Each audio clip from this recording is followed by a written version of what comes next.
쭉. 안녕하세요. 나의 할머니입니다. 오늘은 저의 이야기를 들려드리려고 합니다. 안 보고 해야 되는데 많이 떨려서 제가 적어봤습니다. 여러분들은 궁금하실 줄 모르겠지만 저와 같은 일을 겪으셨거나 겪고 계신 분들에게 조금이나마 위로와 힘이 될 수 있었으면 좋겠습니다. 또 그렇지 않는 분들에게 좋은 시간이 되었으면 좋겠습니다. 제가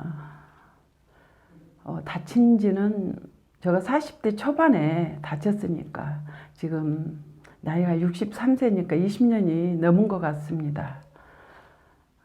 근데 다치고 병원 생활을 한 3개월 했습니다. 근데 제가 신경이 다치면 어떻게 되는지도 모르고 하는 상황에서 처음으로 신경이라는 곳을 다치니까 하반신이 완전히 움직이지 않는 것을 느끼면서 이제 나는 걷지 못하는구나 생각을 했고, 제가 그런 부분에서 의사 선생님이 집이 몇 층이냐고 물어보길래 3층이라고 했더니 이사를 내려와야 되겠다고 말씀을 하신 것을 듣고 저는 빨리 받아들였습니다. 받아들이면서 집에 와서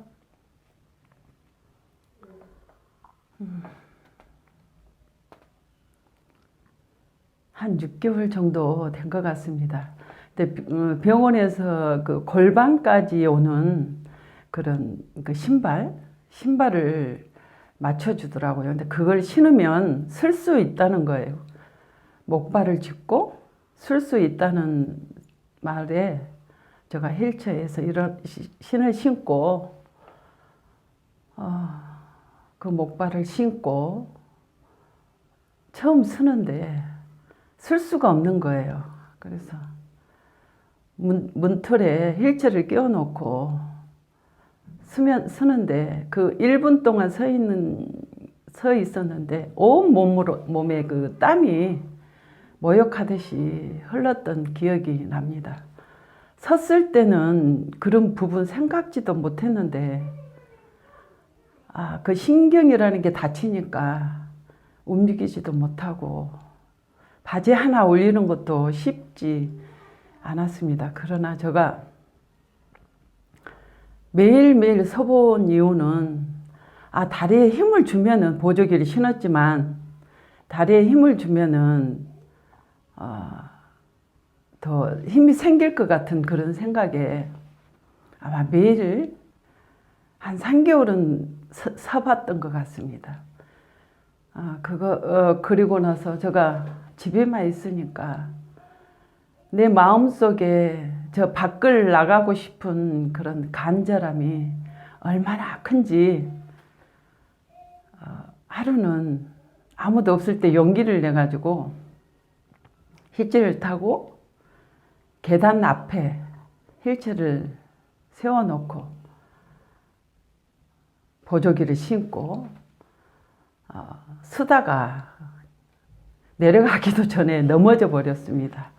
근데 일어날 수도 없고 그대로 주저앉은 상황에서 누가 잡아줘야지 쓸 수 있는데 그런 상황도 안 되고 해서 손에 힘을 주면서 엉덩이로 한 계단 한 계단 내려갔던 것 같습니다.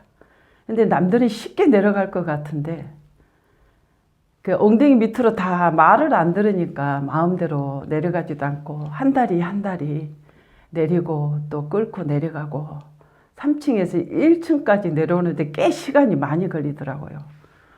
그래도 마음속에는 일단 저 밖을 한번 나가고 싶다는 그런 간절함이 강했기 때문에 내려가다가 사람이 올라오면 앉아서 쉬는 것처럼 움직이지 않고 앉아도 있었고, 그러면서 1층을 내려갔다는 그 사실이, 도움 없이 나 혼자 어떤 방법이든지 내려왔다는 사실이 얼마나 기뻤는지 그때는 모릅니다.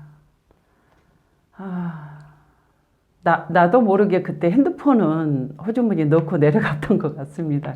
그래서 언니한테 전화를 했죠. 언니, 나 내려왔어. 계단을 내려왔어. 하니 어떻게 내려왔냐고 그러는 거예요. 그래서 나 엉덩이를 밀고 내려왔어. 해냈어.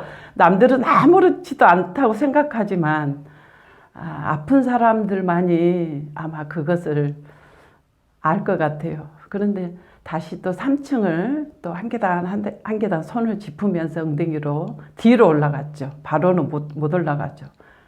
올라가서 휠체어를 타려고 하니까 못 올라가겠는 거예요. 그러면서 또 좌절을 했고 엉덩이를 밀고 문을 열고 방으로 들어갔지만은 제가 그때 시도를 안 해봤다면 저는 지금까지 아무것도 못했을 것 같습니다. 작은 거지만 내가 해냈다는 그것 때문에 그때 상황에 저도 아팠지만 안 좋은 일이 있는 뒤에는 꼭 안 좋은 일이 따라다닌다고 남편의 사업도 부도가 나고 또 집은 비워줘야 되는 그런 상황이 생겼을 때 내가 일을 하지 않으면 안 된다는 그런 간절함, 그런 게 있었던 것 같아요. 그래서 지금 그때 한국장애인 촉진공단 이런데 전화를 했던 것 같습니다.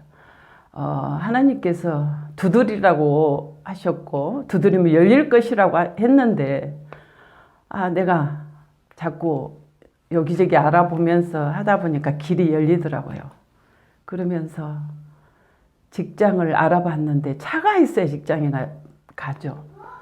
또 직장도 쉽게 되지는 않았는데 갈 수 있냐고 전화가 와서 차가 없어서 또 직장 다니는 사람에 한해서는 그때 당시 정부에서 싼 이자를 3년 거치로 이렇게 할 수 있다는 그 소리를 듣고 신청을 해서 차가 나오려면 한 일주일 이상은 또 걸려야 된다고 하는데 그 직장을 놓치기가 싫어서 제가 택시를 타고 일산까지, 제가 사는 곳은 파주입니다. 일산까지 택시를 타고 왕복을 하면은 하루 일당은 나가는 거죠. 근데 그 자리를 놓치기 싫어서 그 자리가 뭐 편한 자리는 아니죠. 장애인들이 일하는 곳이니까. 난생 처음 직장을 제가 들어갔던 것 같습니다. 그때. 그러면서도 3층에서 누가 업어줘야지 되지 않습니까? 그래서 택시 기사님한테 전화를 할 때 양해를 구했죠. 제가 몸이 불편한데 좀 도움을 청했더니 또 도와주시고 해서 그렇게 해서 일주일을 직장 생활을 나가면서 차가, 그때는 운전은 제가 하고 있었습니다.